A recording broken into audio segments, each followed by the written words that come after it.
Meet the editors. ബദലിൽ തർക്കമോ എന്നതാണ് ചോദ്യം.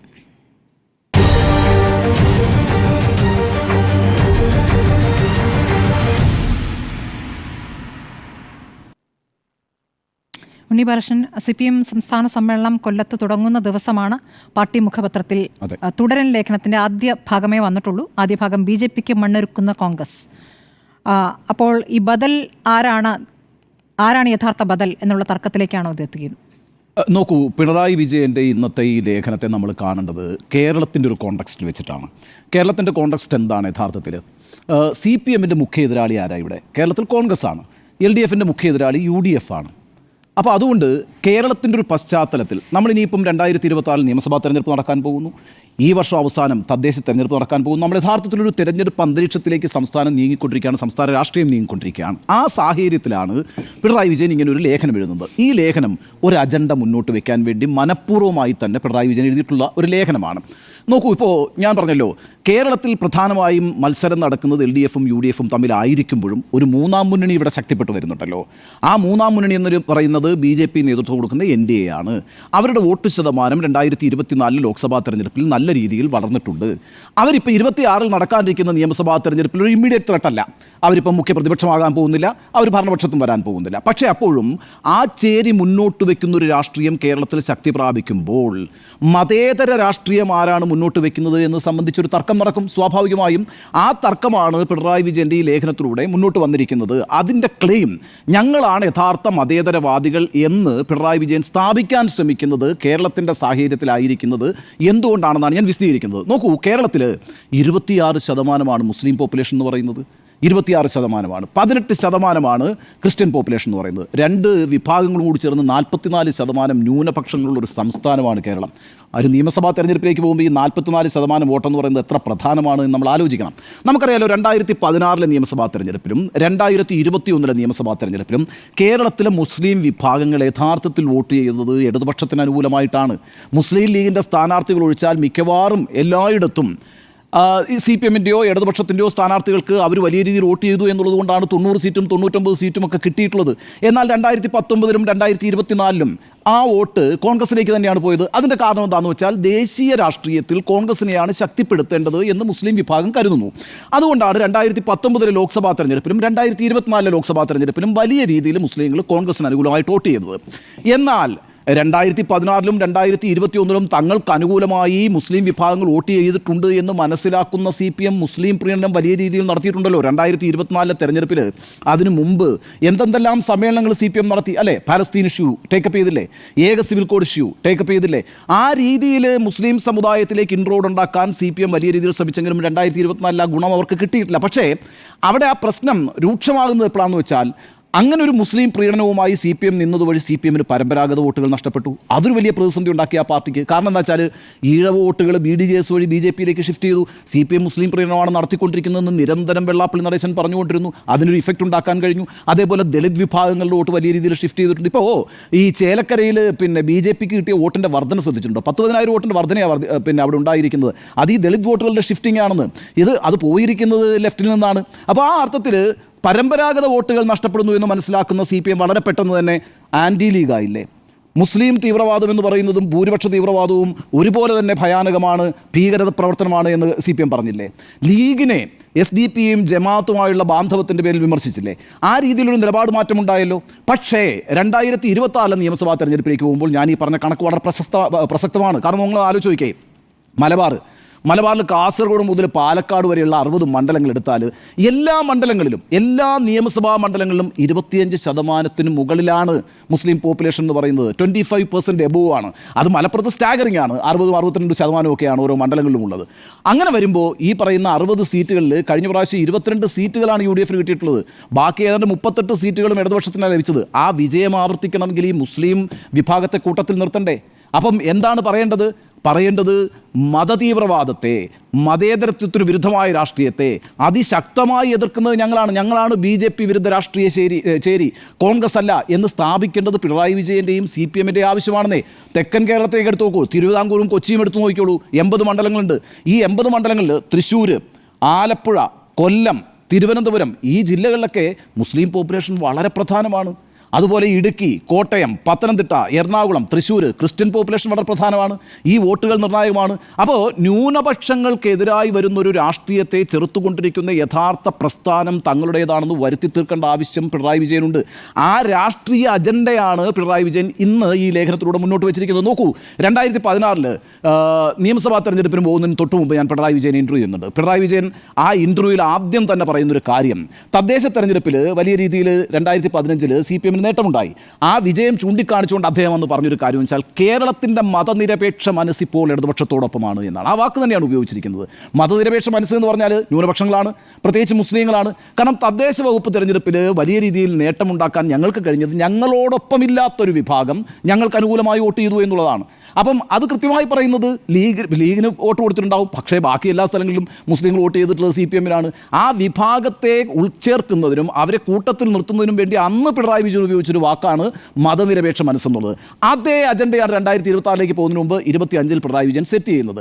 അതിന് അദ്ദേഹം ഉദാഹരണമായി പറയുന്നത് 3 സംസ്ഥാനങ്ങളാണ്. BJP-ക്ക് അവസരമുണ്ടാക്കി കൊടുക്കുന്നതിന് വേണ്ടിയിട്ട് കോൺഗ്രസ് 3 സംസ്ഥാനങ്ങളിൽ വീഴ്ചകൾ വരുത്തി എന്നുള്ളത് പിന്നെ പിണറായി വിജയൻ ചൂണ്ടിക്കാണിക്കുന്നുണ്ട്. 1 ഹരിയാനയാണ്, 2 ഡൽഹിയാണ്, 3 മഹാരാഷ്ട്രയാണ്. അതിൽ ഡൽഹി അവിടെ മാറ്റി നിർത്തിയാൽ ഹരിയാനയിലും മഹാരാഷ്ട്രയിലും വലിയ വീഴ്ച വരുത്തിയ പാർട്ടിയാണ് കോൺഗ്രസ് എന്ന കാര്യത്തിലൊരു സംശയമുണ്ടോ?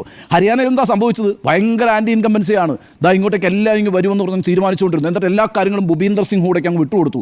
നമ്മളെ കഴിഞ്ഞ മധ്യപ്രദേശ് നിയമസഭാ തെരഞ്ഞെടുപ്പിൽ കണ്ടിരുന്നല്ലോ, കമൽനാഥിനായിരുന്നു പൂർണ്ണ ചുമതല. എല്ലാം കമൽനാഥ് തീരുമാനിക്കുന്നതനുസരിച്ചായിരുന്നു. എന്നിട്ട് എന്താ സംഭവിച്ചത്? വലിയ രീതിയിൽ BJP അവിടെ വിജയിച്ചു വന്നു. അതിൽ നിന്ന് പാഠം പഠിക്കാത്ത കോൺഗ്രസ് ഹരിയാനയിൽ അതേ തെറ്റ് ആവർത്തിച്ചു. ഭൂപീന്ദർ സിംഗ് ഹൂഡയ്ക്ക് പരമാവധി സ്വാതന്ത്ര്യം കൊടുത്തു. അയാളുടെ സമുദായത്തിന് വേണ്ടിയിട്ട് മാത്രം കൂടുതൽ ടിക്കറ്റുകൾ ഡിസ്ട്രിബ്യൂട്ട് ചെയ്തു. അത് കുമാരി ഷെൽജയുമായിട്ട് പ്രശ്നമുണ്ടാക്കി. അങ്ങനെ കൂട്ടയടിയായി. അവസാനം എന്താ സംഭവിച്ചത്? സർക്കാർ വീണ്ടും BJP-യുടെ തന്നെ വന്നു. എത്ര വോട്ട് വ്യത്യാസമാണെന്നറിയാം അവിടെ ഉള്ളത്? 0.60%. കേവലം 0.60% വോട്ട് വ്യത്യാസത്തിലാണ് BJP അവിടെ അധികാരത്തിൽ വന്നു. 11 സീറ്റിന് വ്യത്യാസമുണ്ട്. എങ്കിൽ പോലും ഇതായിരുന്നു വോട്ട് വ്യത്യാസം. എന്താ സംഭവിച്ചത്? ആം ആദ്മി പാർട്ടിയെ കൂട്ടാൻ തയ്യാറല്ല എന്ന് പറഞ്ഞു കോൺഗ്രസ്. കാരണം എന്താ? കോൺഗ്രസിന് ഉറപ്പായിരുന്നു ഹരിയാന പിടിക്കാൻ കഴിയുമെന്ന്. ആം ആദ്മി പാർട്ടിയോടെ പിടിച്ച വോട്ട് എത്രയാണെന്നറിയാമോ? 1.53%. 1.53% കൂടി വരുന്നിരുന്നുവെങ്കിലുള്ള അവസ്ഥ എന്താ? ഹരിയാന BJP-ക്ക് കിട്ടില്ല. തിരിച്ച് എന്താ ചെയ്തത്? ഡൽഹിയിൽ ആം ആദ്മി പാർട്ടി ഞങ്ങളിവിടെ നിങ്ങളെയും കൂട്ടുന്നില്ല എന്ന് പ്രഖ്യാപിച്ചു. ഫലത്തിൽ എന്താ സംഭവിച്ചത്? കോൺഗ്രസിന് വോട്ട് ശതമാനം വർദ്ധിപ്പിക്കാൻ പറ്റിയെങ്കിലും BJP അവിടെ അധികാരത്തിൽ വന്നു. ഒരു വീഴ്ചയാണ് കോൺഗ്രസിൻ്റെ. പക്ഷേ ഡൽഹി ഒരു ഡിഫറൻറ്റ് സിറ്റുവേഷനാണ്. കാരണം ഒരു പാർട്ടി എന്ന നിലയ്ക്ക് അവിടെ കോൺഗ്രസിൻ്റെ സർവൈവലിൻ്റെ ഒരു പ്രശ്നമുണ്ട്. കോൺഗ്രസ് ഇപ്രാവശ്യം കൂടി ആം ആദ്മി പാർട്ടിയോട് ചേർന്ന് നിന്ന് കഴിഞ്ഞാൽ പിന്നെ ആ പാർട്ടി അവിടെ ഉണ്ടാവില്ല. എന്നാൽ മഹാരാഷ്ട്രയെ നോക്കിക്കേ, ഭീകരടിയായിരുന്നേ. അതായത് 2024 ലോക്സഭാ തെരഞ്ഞെടുപ്പിൽ ആകെയുള്ള 48 സീറ്റുകളിൽ 31 സീറ്റുകളും നേടിയ മുന്നണി ഏതാ? മഹാവികാസ് അഘാഡിയാണ്. 31 സീറ്റാണ് കിട്ടിയത് അവിടെ. ആ 31 സീറ്റ് കിട്ടി 4 മാസം 5 മാസം കഴിഞ്ഞ് നടന്ന നിയമസഭാ തെരഞ്ഞെടുപ്പിലെ സ്ഥിതി എന്താ? 7 പതിറ്റാണ്ടിൻ്റെ ചരിത്രത്തിൽ ആദ്യമായിട്ട് ഇത്രയും വലിയ ഭൂരിപക്ഷത്തോട് ഒരു മുന്നണി വന്നിട്ടില്ലെന്നേ അവിടെ. മഹായുതി മുന്നണി അധികാരത്തിൽ വന്നു. എത്ര സീറ്റാ? 288 സീറ്റുകൾ നടത്തുന്ന 231 സീറ്റാണ് പിടിച്ചത്. പ്രതിപക്ഷ നേതാവില്ല അവിടെ. എന്താ സംഭവിച്ചത്? ഈ 3 പാർട്ടികളുണ്ടല്ലോ, ഉദ്ധവ് താക്കറയുടെ ശിവസേന, ശരത് പവാറിൻ്റെ NCP, കോൺഗ്രസ്, ഈ 3 പാർട്ടികളും കൂടി തമ്മിലടിയായിരുന്നു അവസാന നിമിഷം വരെ സീറ്റ് ഷെയറിങ്ങിന് വേണ്ടിയിട്ട്. എന്താ കാര്യം? ലക്ഷ്യം എന്തായിരുന്നു എന്ന് വെച്ചാൽ NCPക്ക് കൂടുതൽ സീറ്റ് കിട്ടിയാൽ NCPക്ക് ക്ലെയിം ചെയ്യാം മുഖ്യമന്ത്രി സ്ഥാനം. സുപ്രിയ സുളയെ മുഖ്യമന്ത്രിയാക്കണമെന്ന് ശരത് പവാർ ആഗ്രഹിച്ചു. ശിവസേനയ്ക്ക് കൂടുതൽ സീറ്റ് കിട്ടിയാൽ ഉദ്ധവ് മുഖ്യമന്ത്രിയാകാമെന്ന് വിചാരിച്ചു. അതേപോലെ തന്നെ കോൺഗ്രസിന് കൂടുതൽ സീറ്റ് കിട്ടിയാൽ നാനാ പട്ടോലെ മുഖ്യമന്ത്രിയാകുമെന്ന് തീരുമാനിച്ചു. അതുകൊണ്ട് സീറ്റ് ഷെയറിങ്ങിന് വേണ്ടിയിട്ടുള്ള അടിയായിരുന്നു. എന്താ സംഭവിച്ചത്? സുഖകരമായി വിജയിച്ചു വന്നു BJP. അപ്പോൾ ആ അർത്ഥത്തിൽ കോൺഗ്രസിന് വീഴ്ച പറ്റിയിട്ടുണ്ട്. പക്ഷേ കോൺഗ്രസ് ആണ് ഇവിടെ BJPക്ക് അവസരങ്ങൾ ഉണ്ടാക്കുന്നത് എന്ന പിണറായി വിജയൻ്റെ നിലപാടിനോട് എനിക്ക് യോജിപ്പില്ല. അതിൻ്റെ കാര്യം എന്താ വെച്ചാൽ നമ്മുടെ മുമ്പിലുള്ള 2024 ലോക്സഭാ തെരഞ്ഞെടുപ്പല്ലേ. ആ ലോക്സഭാ തെരഞ്ഞെടുപ്പിൽ BJP-യെ ന്യൂനപക്ഷമാക്കിയ പാർട്ടി ആരാണ്? കോൺഗ്രസ് ആണെന്നേ. 240 സീറ്റിലേക്ക് BJP പോകാനുള്ള കാര്യം കോൺഗ്രസ് തന്നെയാണ്. 100 സീറ്റ് കോൺഗ്രസ് പിടിച്ചു. എന്ന് മാത്രവുമല്ല, ഭാരത് ജോഡോ യാത്ര എന്ന് പറയുന്ന 2 യാത്രകളുണ്ടല്ലോ രാഹുൽ ഗാന്ധിയുടെ, അതല്ലേ യഥാർത്ഥത്തിൽ ഒരു പ്രതിപക്ഷം രാജ്യത്ത് രൂപപ്പെട്ടു വരുന്നു എന്നുള്ള ഫീലിംഗ് ഉണ്ടാക്കിയത്. അതുപോലെ ആ തെരഞ്ഞെടുപ്പിൽ അജണ്ട സെറ്റ് ചെയ്യുന്നതിനകത്ത് രാഹുൽ ഗാന്ധിക്ക് കഴിഞ്ഞിട്ടുണ്ടല്ലോ വലിയ രീതിയിൽ. ഈ പറയുന്ന ഭരണഘടന ഇവർ തിരുത്തെഴുതാൻ പോകുന്നു എന്നുള്ള വലിയൊരു പ്രചാരണം, അതേപോലെ തന്നെ ജാതി സെൻസസ് നടത്തണമെന്നുള്ള ആവശ്യം, ഇതൊക്കെ കോൺഗ്രസ് തന്നെ മുന്നോട്ട് വെച്ച അജണ്ടയാണ്. ആ അർത്ഥത്തിൽ 2024 തെരഞ്ഞെടുപ്പിൽ നല്ലൊരു പ്രതിപക്ഷത്തെ രാജ്യത്തുണ്ടാക്കുന്നതിന് വലിയ റോൾ വഹിച്ചിട്ടുണ്ട് കോൺഗ്രസ് പാർട്ടി. കോൺഗ്രസ് എവിടെയും ഏതെങ്കിലും ഒരു സംസ്ഥാനത്ത് BJP അധികാരത്തിൽ വരാൻ വേണ്ടി പ്രവർത്തിക്കുന്ന ഒരു പാർട്ടിയായിട്ടൊന്നും നമുക്ക് കാണാൻ കഴിയില്ല.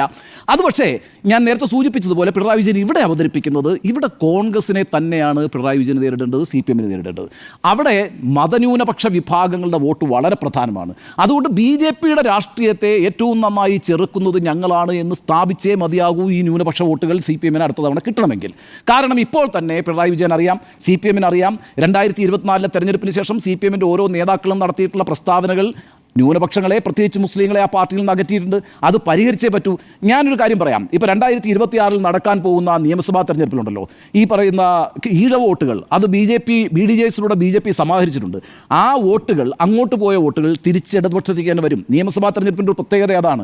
ആ പ്രത്യേകത ഉള്ളതുകൊണ്ടാണ് BJPക്ക് ഈ പറയുന്ന 20% വോട്ട് ഈ ലോക്സഭാ തെരഞ്ഞെടുപ്പിൽ നേടാൻ കഴിഞ്ഞിട്ടുണ്ടെങ്കിലും അത്രയും വോട്ട് അവർക്ക് സമാഹരിക്കാൻ നിയമസഭാ തെരഞ്ഞെടുപ്പിൽ കഴിയാതെ പോകുന്നതിൻ്റെ ഒരു കാരണം പിണറായി വിജയനാണ്. കാരണം പിണറായി വിജയനായിരിക്കും CPM അധികാരത്തിൽ വന്നാൽ, ഇടതുപക്ഷം അധികാരത്തിൽ വന്നാൽ മുഖ്യമന്ത്രി എന്നുള്ളത് കൊണ്ട് തന്നെ ആ സമുദായം നല്ല രീതിയിൽ ഇടതുപക്ഷത്തേക്ക് തിരിച്ചു വരും. പിന്നെ ഉറപ്പാക്കേണ്ട വോട്ട് ആരുടെയാണ്? അത് ക്രിസ്ത്യാനികളുടേതാണ്, അത് മുസ്ലിങ്ങളുടേതാണ്. അവിടെയും പ്രശ്നമുണ്ട്. ക്രിസ്ത്യൻ വിഭാഗത്തിൽ നല്ല രീതിയിൽ BJP ഇൻറോഡ് ഉണ്ടാക്കുന്നു. തൃശ്ശൂർ ലോക്സഭയിലെ വിജയം അതിന് തെളിവല്ലേ? അപ്പോൾ ആ വിഭാഗങ്ങളെ കൂട്ടത്തിൽ നിർത്തണമെങ്കിൽ മതനിരപേക്ഷതയുടെ യഥാർത്ഥ വക്താക്കൾ തങ്ങളാണെന്നും BJPയെയും RSSനെയും പ്രതിരോധിക്കുന്നത് ഇടതുപക്ഷവും CPMുമാണെന്നും സ്ഥാപിച്ചെടുക്കേണ്ടത് ഒരു രാഷ്ട്രീയ ആവശ്യമാണ് പിണറായി വിജയൻ്റെ, CPMൻ്റെ. അതിൻ്റെ ഭാഗമായി 2026 നടക്കാനിരിക്കുന്ന നിയമസഭാ തെരഞ്ഞെടുപ്പിലേക്കുള്ളൊരു പൊളിറ്റിക്കൽ അജണ്ടയാണ് യഥാർത്ഥത്തിൽ ഈ ലേഖനത്തിലൂടെ പിണറായി വിജയൻ ഇന്ന് അവതരിപ്പിച്ചിരിക്കുന്നത്, മുന്നോട്ട് വെച്ചിരിക്കുന്നത് എന്നാണ് ഈ ലേഖനത്തെക്കുറിച്ചുള്ള എൻ്റെ അഭിപ്രായം. ശ്രീ ആൻഡോ അഗസ്റ്റിൻ, പിണറായി വിജയനെ സംബന്ധിച്ചിടത്തോളം കേരളത്തിലെ BJPയെ പ്രതിരോധിക്കേണ്ട ഉത്തരവാദിത്വം ഉള്ളൊരു നേതാവ് തന്നെയാണ്. കേരളത്തിൻ്റെ മുഖ്യമന്ത്രിയാണ്. അവരാണ്, ഇടതുപക്ഷമാണ് ശരിക്കും പറഞ്ഞാൽ കേരളത്തിലെ BJP ഇൻറോഡ് ഉണ്ടാക്കുന്നത് തടയാൻ വേണ്ടിയിട്ട് വലിയ രീതിയിൽ നീക്കം നടത്തിക്കൊണ്ടിരിക്കുന്നത്. എന്താണ് ഒന്നാമത്തെ കാര്യം ന്യൂനപക്ഷങ്ങളുടെ കാര്യം ഉണ്ണി സാർ പറഞ്ഞല്ലോ. ന്യൂനപക്ഷത്തിൻ്റെ അകത്ത് ക്രിസ്ത്യൻ ന്യൂനപക്ഷമാണ് ഇപ്പോൾ ഏറ്റവും കൂടുതൽ BJPയും അടുക്കുന്നത്. ആ അടുക്കുന്ന ക്രിസ്ത്യൻ ന്യൂനപക്ഷത്തെ പുറത്താക്കിയതാരാ? കോൺഗ്രസ്സാ. കേരള കോൺഗ്രസ് എന്ന് പറഞ്ഞ KM മാണിയെ പുറത്താക്കിയ പാർട്ടി എന്ന് പറയുന്നത് കോൺഗ്രസ്സാണ്. അവർ പുറത്താക്കി. ആ പുറത്താക്കിയ പാർട്ടി ഇടതുപക്ഷം പിണറായി വിജയൻ എടുത്തില്ലായിരുന്നെങ്കിൽ അവർക്ക് പോകാൻ ഏക വഴി എന്ന് പറയുന്നത് BJPയാണ്. അതുപോലെ തന്നെയുള്ള എല്ലാ സംവിധാനം, നിങ്ങൾ കേരള കോൺഗ്രസ് ഏത് ക്രിസ്ത്യൻ വിഭാഗം പുറത്തു പോയിട്ടുണ്ടെങ്കിലും അവരെല്ലാം അവസാനം ചെന്നുന്ന സ്ഥലം എവിടെയാണ്? BJPയാണ്. അപ്പോൾ എന്ത് സംഭവിച്ചു? ഇടതുപക്ഷം ജോസ് കെ മാണിയെ അന്ന് കൂടെ കൂട്ടി നിർത്തി അവരെ മത്സരിപ്പിച്ചു, സീറ്റ് കൊടുത്തു, MLA ആക്കി, മന്ത്രിയാക്കിയത് കൊണ്ടാണ് ഇന്നും ഈ പറയുന്ന സംവിധാനം ഇടതുപക്ഷം ക്രിസ്ത്യൻ ന്യൂനപക്ഷത്തെ ഒരു പാർട്ടി എന്നുള്ള നിലയ്ക്ക് ജോസ് കെ മാണിയെ കൂടെ നിർത്തിയത് കൊണ്ടാണ്. അങ്ങനെ ഒരു BJPക്കെതിരെ ശക്തമായ നിലപാട് സ്വീകരിക്കേണ്ട കോൺഗ്രസ് ആണെങ്കിൽ ഈ പറയുന്ന ക്രിസ്ത്യൻ ന്യൂനപക്ഷങ്ങളെ കൂടെ നിർത്താൻ ആഗ്രഹമുണ്ടാ കോൺഗ്രസ് ആയിരുന്നെങ്കിൽ കേരള കോൺഗ്രസിനെ പുറത്താക്കാൻ പാടുമായിരുന്നോ? ഒരിക്കലും പാടില്ല. കേരളത്തിലെ കോൺഗ്രസ്സിലാണ് ഞാനിത് പറയുന്നത്. രണ്ടാമത്തെ കാര്യം, ഡൽഹി ഇലക്ഷൻ ശക്തമായി BJPക്കെതിരെ മത്സരം നടത്തുക, ശക്തമായ പോരാട്ടം നടത്തുമെന്ന് പറയുന്ന കോൺഗ്രസ് ഡൽഹിയിൽ എന്തുകൊണ്ട് ആം ആദ്മി പാർട്ടീനെ കൂടെ കൂട്ടിയില്ല? ആം ആദ്മി പാർട്ടീൻ്റെ കൂടെ കൂട്ടി ഓരോ വോട്ട് ഈ BJPക്കെതിരെ ശക്തമായ മത്സരം നടത്തണമെന്ന ആഗ്രഹത്തോടുകൂടി മുന്നേറേണ്ടായിരുന്നോ? അവർ നടന്നില്ലല്ലോ, മുന്നേറിയിട്ടില്ലല്ലോ. അപ്പോൾ കോൺഗ്രസ് എടുക്കുന്ന നിലപാട് എന്ന് പറയുന്നത് അതാത് സമയങ്ങളിൽ അവർക്ക് ഉണ്ടാവേണ്ട കാര്യങ്ങൾ നോക്കി മാത്രമാണ്. അല്ലാതെ അവരൊരു ഐഡിയോളജിക്കെതിരെ BJPക്കെതിരെ ഇന്ത്യയിൽ ഒറ്റക്കെട്ടായി നിന്ന് സമരം നടത്തി BJPയെ അധികാരത്തിൽ നിന്ന് പുറത്തിറക്കുക എന്ന് പറയുന്ന ഒരു സംവിധാനം തന്നെ ഇന്ത്യയിലില്ല എന്നുള്ളതാണ്. അപ്പോൾ അങ്ങനെയാണെങ്കിൽ ഉണ്ണിസാർ പറഞ്ഞാലും മഹാരാഷ്ട്രയിൽ തന്നെയാണ് സംഭവിച്ചത്. അവർ അങ്ങോട്ടും ഇങ്ങോട്ടും തല്ലുമ്പോൾ, ശിവസേനയാണെങ്കിലും NCP ആണെങ്കിലും കോൺഗ്രസ് ആണെങ്കിലും തല്ലുമ്പോൾ സീറ്റ് നഷ്ടപ്പെടുന്നുള്ള ബോധം അവർക്ക് അപ്പോഴും ഇല്ല. ഇപ്പോൾ എന്താണ് സംഭവിക്കുന്നത്? പാലക്കാട് എന്താ സംഭവിച്ചത്? തൃശ്ശൂരിൽ എന്താണ് സംഭവിച്ചത്? തൃശ്ശൂരിൽ പറഞ്ഞ സുരേഷ് ഗോപി BJP ജയിച്ച് മുന്നേറി വരും എന്നുള്ള നിലയ്ക്ക് പറയുമ്പോൾ അവിടെ 3-ാം സ്ഥാനത്ത് പോയത് കോൺഗ്രസ്സാണ്. 9.5% വോട്ടാണ് കോൺഗ്രസിന് അവിടെ നഷ്ടപ്പെട്ടത്. 9% വോട്ടിലാണ് സുരേഷ് ഗോപി ജയിച്ചു വരുന്നത്. 1% വോട്ട് കൂട്ടുകയാണ് ചെയ്തത്. 0.10% വോട്ട് നമ്മുടെ സുനിൽകുമാർ കൂട്ടുകയാണ് ചെയ്തത്. സത്യം പറഞ്ഞാൽ ഇടതുപക്ഷത്തിന് അവിടെ വോട്ട് കഴിഞ്ഞ പ്രാവശ്യം കിട്ടിയാൽ കുറഞ്ഞിട്ടില്ല 1%. പക്ഷേ 9% വോട്ട് കോൺഗ്രസിൻ്റെ അടുത്തുനിന്ന് കുറഞ്ഞു എന്നുള്ളതാണ്. ആ 9% എവിടെ നിന്നാണ് പോയത്? അത് പറയുന്ന ന്യൂനപക്ഷത്തിൻ്റെ അടുത്തു നിന്നാണ്, അത് ക്രിസ്ത്യൻ ന്യൂനപക്ഷത്തിൻ്റെ അടുത്തു നിന്നാണ്. ആ വോട്ട് പോയത് എവിടേക്കാണ്? BJPക്കാണ്. അപ്പം മതന്യൂനപക്ഷങ്ങളെ കൂട്ടുപിടിച്ച് ഇപ്പം മുസ്ലിം ലീഗ് ആണെങ്കിലും മുസ്ലിം സമുദായത്തിനാണെങ്കിലും ക്രിസ്ത്യൻ സമുദായത്തിനാണെങ്കിലും കേരള കോൺഗ്രസിനാണെങ്കിലും കൂട്ടുപിടിച്ച് നിന്നുകൊണ്ടിരുന്ന പാർട്ടി എന്ന് പറയുന്നത് കോൺഗ്രസ്സാണ്. ഇപ്പോൾ എത്ര ശതമാനം അവർക്ക് അവരെ കൂട്ടിപ്പിടിച്ച് നിർത്താൻ പറ്റും? അതിൽ എത്ര നീതി അവർ പുലർത്തിയിട്ടുണ്ടെന്നുള്ള പ്രധാനപ്പെട്ട കാര്യം. ക്രിസ്ത്യൻ ന്യൂനപക്ഷത്തിൻ്റെ കാര്യത്തിലാണ് ഞാൻ നേരത്തെ പറഞ്ഞ പോലെ തന്നെ ജോസ് കെ മാണിയുടെ കാര്യത്തിനകത്ത് അല്ലെങ്കിൽ കേരള കോൺഗ്രസിനെ പിളർത്തിയതിൻ്റെ ഒന്നാമത്തെ ഉത്തരവാദിത്വം എന്ന് പറയുന്നത് ആർക്കാ? കോൺഗ്രസിനാണ്. അപ്പം നമ്മൾ ഈ പറയുന്നത് ഇപ്പം 11 മണ്ഡലങ്ങളിലാണ് കേരളത്തിൽ BJP കഴിഞ്ഞ പാർലമെൻറ്റ് ഇലക്ഷനിൽ 1-ാം സ്ഥാനത്തുള്ളത് അല്ലേ? 9 മണ്ഡലത്തിൽ 2-ാം സ്ഥാനത്താണ്. ഈ 11 മണ്ഡലങ്ങളിലും ഇപ്രാവശ്യം എങ്ങനെ BJPയെ താഴെ ഇറക്കാം എന്നുള്ളത്. കാരണം ആ 11 മണ്ഡലങ്ങളും ഭരിക്കുന്ന LDF ആണ്.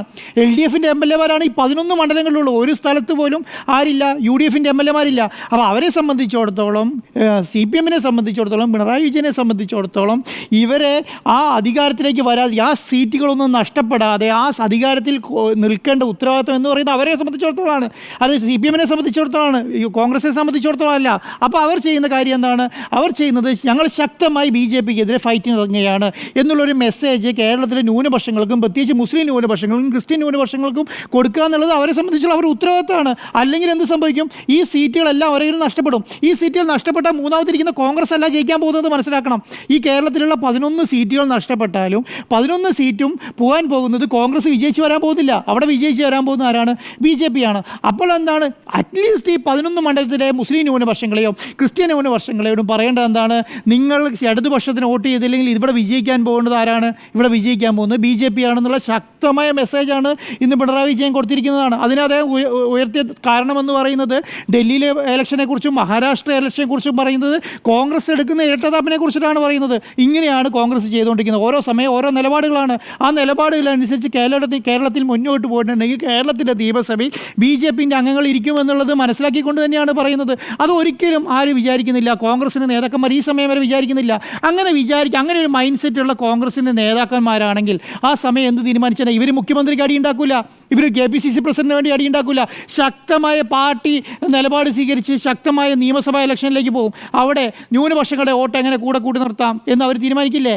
അവർ ക്രിസ്ത്യൻ വോട്ടുകൾ എന്നെ കൂട്ടി പിടിച്ച് നിർത്താം എന്നുള്ളവർ തീരുമാനിക്കില്ലേ? മുസ്ലിം ന്യൂനപക്ഷ കൂട്ടി പിടിച്ച് നിർത്താമെന്ന് തീരുമാനിക്കുന്നില്ലേ?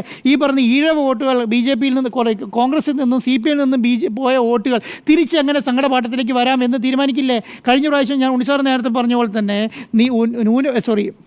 ഈഴവ വോട്ടുകൾ BJPയിലേക്ക് പോയാൽ അത് നേരെ നിയമസഭാ ഇലക്ഷനിൽ തിരിച്ചു വരാനുള്ള സാധ്യത വളരെ കൂടുതലാണ്. അത് തിരിച്ചു വരിക എന്ന് പറയുന്ന സ്ഥലം കോൺഗ്രസിലേക്കായിരിക്കില്ല, അത് എപ്പോഴും CPMലേക്ക് തന്നെയായിരിക്കും. അത് മാത്രമല്ല, അത് SNDPയുമായിട്ടുള്ള CPMൻ്റെ ബന്ധവും അങ്ങനെ തന്നെയാണ്. അവർ SNDP 2 സ്റ്റാൻഡ് എടുക്കുന്നുള്ളൂ. ഒന്ന് BJP അനുകൂല സ്റ്റാൻഡ്, ഒന്ന് LDF ഇടതുപക്ഷ അനുകൂല സ്റ്റാൻഡ്. അവിടെ കോൺഗ്രസ് അനുകൂല സ്റ്റാൻഡ് ഇല്ല. അപ്പോൾ അങ്ങനെ വരുമ്പോൾ അവരെന്താണ്, ആ വോട്ടുകൾ തിരിച്ചു കൊണ്ടുവരേണ്ട ഉത്തരവാദിത്വമാരതാണ്? ആ ഉത്തരവാദിത്വവും പറഞ്ഞ CPMൻ്റെ തന്നെയാണ്. അപ്പോൾ ഇന്നത്തെ നിലയ്ക്ക് ലീഗിനോട് പിണറായി വിജയൻ ചോദിക്കുന്ന ചോദ്യം, നിങ്ങൾക്ക് ഒരു മതന്യൂനപക്ഷം എന്നുള്ള നിലയ്ക്ക് സെക്യൂരിറ്റിയോടുകൂടെ കേരളത്തിൽ ജീവിക്കണമെങ്കിൽ അല്ലെങ്കിൽ കേരളത്തിൽ പ്രവർത്തിക്കണമെങ്കിൽ കോൺഗ്രസിൻ്റെ കൂടെ നിന്നാൽ പറ്റുമോ എന്നുള്ളതാണ് ചോദ്യം. അങ്ങനെ പറ്റുന്നില്ല എന്നുണ്ടെങ്കിൽ ഞാൻ പറയുന്ന ഈ 11 മണ്ഡലത്തിലെങ്കിലും അറ്റ്ലീസ്റ്റ് BJP കഴിഞ്ഞ പാർലമെൻറ്റ് ഇലക്ഷനിൽ 1ാം സ്ഥാനത്തിരിക്കുന്ന 11 മണ്ഡലത്തിലെങ്കിലും ഈ പറയുന്ന ന്യൂനപക്ഷം ആരെയാണ് സപ്പോർട്ട് ചെയ്യേണ്ടത്? അവർ സപ്പോർട്ട് ചെയ്യേണ്ടത് 3ാം സ്ഥാനത്ത് നിൽക്കുന്ന കോൺഗ്രസിനെ അല്ല, BJP അധികാരത്തിൽ വരണ്ട എന്നാണ് ഈ പറയുന്ന കോൺഗ്രസ് ഉദ്ദേശിക്കുന്നതെങ്കിൽ, അല്ലെങ്കിൽ ന്യൂനപക്ഷങ്ങൾ ഉദ്ദേശിക്കുന്നതെങ്കിൽ, അല്ലെങ്കിൽ അവിടുത്തെ ഇടതുപക്ഷം ഉദ്ദേശിക്കുന്നതെങ്കിൽ ആ വോട്ട് വരേണ്ട ഏക പാർട്ടി എന്ന് പറഞ്ഞാൽ LDF ആണ്. ആ LDFിൻ്റെ വോട്ട് നഷ്ടപ്പെട്ടപ്പോൾ ജയിക്കാൻ പോകുന്നത് BJP ആണ്. അപ്പോൾ ആ നിലയ്ക്ക് ഈ പറയുന്ന 11 മണ്ഡലങ്ങളിൽ കൂടെ അറ്റ്ലീസ്റ്റ് 11 മണ്ഡലങ്ങളിലെങ്കിലും വോട്ട് ചെയ്യേണ്ട ആൾ BJP ഇടതുപക്ഷമാണ് എന്നുള്ളതാണ് പിണറായി വിജയൻ എന്ന് പറഞ്ഞിരിക്കുന്നത്. അത് ശക്തമായ ഒരു അറിയിപ്പാണ് കേരളത്തിലെ. അത് പേരെടുത്ത് പറയുന്നുണ്ടല്ലോ, മുസ്ലിം ലീഗിൻ്റെ പേരെടുത്ത് പറയുന്നുണ്ട്. മുസ്ലിം ലീഗിനോട് തന്നെയാണ് പറയുന്നത് ഇതാണ് കേരളത്തിൻ്റെ അവസ്ഥ എന്നുള്ളത്. അങ്ങനെ ഒരു നിലപാട് സ്വീകരിച്ചില്ലെങ്കിൽ എന്ത് സംഭവിക്കും? തൃശ്ശൂർ ആവർത്തിക്കും എന്ന് വെച്ച് BJP കേരളത്തിൽ അധികാരത്തിൽ വരണ്ടാത്ത പാർട്ടിയാണെന്ന് എനിക്ക് അഭിപ്രായമില്ല. കാരണം എന്തുകൊണ്ടാ, അവർ ഇന്ത്യ ഭരിക്കുന്ന പാർട്ടിയാണ്. അവർക്ക് ഈ കേരളത്തിൽ രാഷ്ട്രീയ പ്രവർത്തനം നടത്തി അവർക്ക് നിയമസഭയിലെത്താനും പാർലമെൻറ്റിലെത്താനുള്ള എല്ലാ അധികാരമുണ്ട്. പക്ഷേ ആ അധികാരം അവർക്ക് കിട്ടുന്ന എപ്പോഴാണ്? ഈ പറയുന്ന LDFിൻ്റെയും ഈ പറയുന്ന UDFിൻ്റെയും ശക്തമായ പ്രവർത്തനം ഇല്ലാതെ ശോഷിച്ച് പോകുമ്പോഴാണ് അവർ കയറി വരുന്നത്. ആ ശോഷണമില്ലാതെ മുന്നോട്ട് പോകുന്ന ഏക പാർട്ടിയാണ്. ഇപ്പോൾ സംസ്ഥാന സമ്മേളനം നടക്കുകയാണല്ലോ. സംസ്ഥാന സമ്മേളനത്തിൽ തൊട്ട് മുൻപാണല്ലോ ഈ പറഞ്ഞ കാര്യങ്ങൾ. അപ്പോൾ ഒരു കാര്യം ശരിയല്ലേ, ഈ സംസ്ഥാന സമ്മേളനത്തിൽ മതന്യൂനപക്ഷവുമായി ബന്ധപ്പെട്ട വോട്ട് ചോർച്ചയുമായി ബന്ധപ്പെട്ട എല്ലാ കാര്യങ്ങളും ചർച്ച നടക്കുന്നുള്ള കാര്യം ഉറപ്പല്ലേ? ആ കാര്യങ്ങളെല്ലാം ചർച്ച നടക്കാൻ പോവാണ്. അപ്പം കേരളത്തിൽ ഇങ്ങനെ ഒരു സംസ്ഥാന സമ്മേളനത്തിൽ ഇങ്ങനെ ഒരു BJPയുടെ രാഷ്ട്രീയത്തെക്കുറിച്ചുള്ള കടന്നുകയറ്റം തടയാൻ പറ്റുന്ന ഒരു സംവിധാനം ഉണ്ടാക്കുന്ന ഒരു പാർട്ടി എന്ന് പറഞ്ഞാൽ ഇടതുപക്ഷം മാത്രമേ ഉള്ളൂ എന്നുള്ളതാണ്. ഈ സമയം വരെ അങ്ങനെ ഒരു നിലപാട് കോൺഗ്രസ് എടുത്ത് മുന്നോട്ട് പോയിട്ടുണ്ടോ? കാരണം ആകെ എത്ര നാളുള്ളത്? 1.5 വർഷം തികച്ചില്ല നിയമസഭാ ഇലക്ഷന്, അല്ലേ? 6 മാസം തികച്ചില്ല നമ്മുടെ പഞ്ചായത്ത് ഇലക്ഷനിൽ. ഈ പഞ്ചായത്ത് ഇലക്ഷനിൽ BJP അധികാരത്തിൽ വരാതിരിക്കാനുള്ള എന്ത് നിലപാടാണ് ഈ സമയം വരെ കോൺഗ്രസ് സ്വീകരിച്ചിട്ടുള്ളത്? ഇവർ ഏത് രീതിയിലാണ് കോൺഗ്രസ് BJPനെ എതിർക്കാൻ പോകുന്നത്? അങ്ങനെ എന്തെങ്കിലും ഒരു നയരേഖയോ അല്ലെങ്കിൽ എന്തെങ്കിലും ഒരു ജനങ്ങളിലേക്ക് അറിയുന്ന രീതിയിലുള്ള ഒരു സംവിധാനം ഇറക്കിയിട്ടുണ്ടോ? ഒരു സംവിധാനം ഈ സമയം വരെ ഇറക്കിയിട്ടില്ല എന്നുള്ളതാണ്. അപ്പോൾ ഇനി എന്താണ് സംഭവിക്കാൻ പോകുന്നത്? ഒറ്റക്കാര്യം സംഭവിക്കാൻ പറ്റുന്നുള്ളൂ, BJP അധികാരത്തിൽ വരരുത്. BJP പി അധികാരത്തിൽ വരുന്നില്ലെങ്കിൽ അതിന് പറ്റിയ പാർട്ടി ഏതാണ്? അതിന് പറ്റിയ പാർട്ടി CPM ആണ് എന്നുള്ളത് കേരളത്തിൻ്റെ മുഖ്യമന്ത്രി എന്നുള്ള നിലയ്ക്കും ഇപ്പോൾ പിന്നെന്താണ് പിന്നെ ഇടതുപക്ഷം ഭരിക്കുന്ന മുഖ്യമന്ത്രിയുള്ള നിലയ്ക്ക് ഈ പറയുന്ന കാര്യങ്ങൾ വ്യക്തമായും ശക്തമായി ഉത്തരവാദിത്തോട് പറയേണ്ട ആൾ പിണറായി വിജയൻ തന്നെയാണ്. ബോളിവുഡ് മെമ്പർ എന്നുള്ള നിലയ്ക്കും പിണറായി വിജയൻ തന്നെയാണ്. അത് ശക്തമായി ദേശാഭിമാനിയിൽ കൂടെ പറഞ്ഞു എന്നുള്ളതാണ് എനിക്ക് തോന്നുന്നത്. അപ്പം ഈ BJPയെ തടയുക എന്നുള്ളത് കോൺഗ്രസിനേക്കാളും കൂടുതൽ ഉത്തരവാദിത്വം CPMൻ്റെ അടുത്താണ്. കാരണം ഒറ്റ കാരണമേ ഉള്ളൂ, ഈ പറയുന്ന എല്ലാ സ്ഥലങ്ങളിലും 2ാം സ്ഥാനത്ത് നിൽക്കുന്ന 1ാം സ്ഥാനത്ത് നിൽക്കുന്നത് BJP എന്നുള്ള നിലയ്ക്കും ആ സ്ഥലത്ത് MLA എന്നുള്ള നിലയ്ക്ക് 11 മണ്ഡലങ്ങളിൽ MLA എന്ന് പറയുന്നത് LDFൻ്റെ MLAമാരായതുകൊണ്ടാണ് ഞാൻ ഇങ്ങനെ പറയുന്നത് എന്നുള്ളതാണ് എൻ്റെ ഒരു അഭിപ്രായം. ശരി, ബദലിൽ തർക്കമോ എന്ന ചോദ്യത്തിന് ബദലിൽ തർക്കമാണ്. BJPയെ ആരാണ് ഏറ്റവും നന്നായി പ്രതിരോധിക്കുന്നത് എന്ന ചോദ്യമാണല്ലോ പിണറായി വിജയൻ ഉയർത്തിയിരിക്കുന്നത്. ഈ ലേഖനം BJPക്ക് മണ്ണൊരുക്കുന്ന കോൺഗ്രസ് എന്ന തലക്കെട്ടിലാണ് എഴുതിയിരിക്കുന്നത്. ഇതിൻ്റെ 1ാം ഭാഗം മാത്രമാണ് വന്നിരിക്കുന്നത്. നാളെ ഇതിൻ്റെ അടുത്ത ഭാഗം തുടരും. പക്ഷേ ഇതിൽ പറയുന്ന മുഴുവൻ ദേശീയ സാഹചര്യമാണ്. ദേശീയ സാഹചര്യത്തിൽ BJP വിമർശിക്കുന്ന ഒരു പാർട്ടിയല്ല കോൺഗ്രസ് എന്ന് ഇന്ത്യ മുന്നണിയിൽ നിൽക്കുന്ന ഒരു രാഷ്ട്രീയ പാർട്ടിക്കും പറയാൻ കഴിയില്ല. പക്ഷേ CPM പറയുന്ന ചില കാര്യങ്ങളിൽ, പിണറായി വിജയൻ പറയുന്ന ചില കാര്യങ്ങളിൽ ഭാഗികമായ ശരിയുണ്ട്. കാരണം ഈ ബുൾഡോസറുകൾ കെട്ടിടങ്ങൾ തകർക്കുന്ന സംഭവം വന്നപ്പോൾ അന്ന് വൃന്ദ കാരാട്ടാണ് അതിനെതിരെ മുന്നിൽ നിന്നിരുന്നത്. അതാണ് ഡൽഹിയിൽ ബുൾഡോസറുകൾ ഉരുണ്ടപ്പോൾ തെരുവിൽ പ്രതിരോധിക്കാൻ ഞങ്ങൾ ഉണ്ടായിരുന്നു എന്ന് പറഞ്ഞു. അന്ന് വൃന്ദ കാരാട്ട് ആ സമരത്തിന് മുന്നിലുണ്ടായിരുന്നു, ഞാൻ ഓർക്കുന്നുണ്ട്. അതുപോലെ പൗരത്വത്തിന് മതാടിസ്ഥാനം നൽകാനുള്ള നീക്കമുണ്ടായപ്പോൾ എല്ലാവരെയും കൂട്ടിയൊഴിപ്പിച്ച് ജനകീയ പ്രതിരോധം തീർത്തത് ഞങ്ങളാണ്. ആ സമരത്തിനും തുടക്കമിട്ടിട്ടുണ്ട് CPM.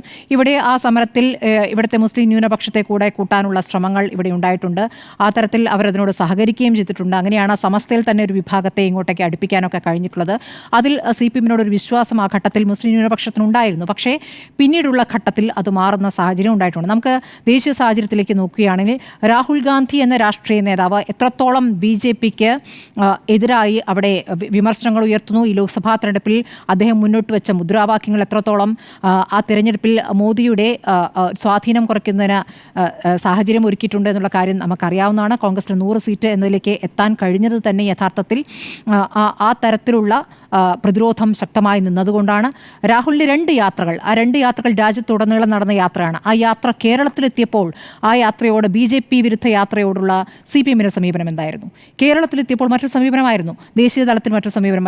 ദേശീയ തലത്തിൽ യെച്ചൂരി ആ യാത്രയ്ക്ക് സ്വാഗതമരളിയായിരുന്നു, യെച്ചൂരി പിന്തുണ നൽകുകയായിരുന്നു. ഇവിടെ എത്തിയപ്പോൾ ആ സമരത്തെ ഏതൊക്കെ രൂപത്തിൽ അപമാനിക്കുന്ന പ്രതികരണങ്ങൾ ഇവിടുത്തെ യുവ നേതാക്കളിൽ നിന്നും ഉണ്ടായിട്ടുണ്ട്. പിന്തുണ ഉണ്ടായിട്ടില്ല എന്നുള്ള കാര്യം നമ്മുടെ മുന്നിലുണ്ട്. അപ്പോൾ BJPക്ക് മണ്ണൊരുക്കുന്ന കോൺഗ്രസ് എന്ന് പറയുമ്പോൾ BJPക്ക് എതിരെ ശക്തമായ വിമർശനങ്ങൾ ഉയർത്തിക്കൊണ്ട്, മുദ്രാവാക്യങ്ങൾ ഉയർത്തിക്കൊണ്ട് രാജ്യത്തുടനീളം ഒരു നേതാവ് നടക്കുമ്പോൾ ആ നേതാവിനെ എങ്ങനെയാണ് കേരളം സ്വീകരിച്ചത്? അപ്പോൾ ഇവിടെ കേരളത്തിൽ കോൺഗ്രസും CPMും എന്ന 2 പാർട്ടികൾ തമ്മിലുള്ള മത്സരത്തിലേക്ക്, ആ ഒരു സമീപനത്തിലേക്ക് CPM ഇവിടുത്തെ സാഹചര്യത്തിൽ എത്തുകയായിരുന്നു. അപ്പോൾ അത് നമ്മുടെ മുന്നിലുണ്ട്. ഇനിയിപ്പോൾ മുസ്ലിം ന്യൂനപക്ഷവുമായി ബന്ധപ്പെട്ട് ഈ ലേഖനത്തിൽ തന്നെ ലീഗിനെ ഓർമ്മിപ്പിക്കുകയാണ്. ലീഗ് ഈ UDFിനൊപ്പം നിൽക്കേണ്ട പാർട്ടിയാണോ? നിങ്ങൾ വീണ്ടും ആലോചിക്കണം.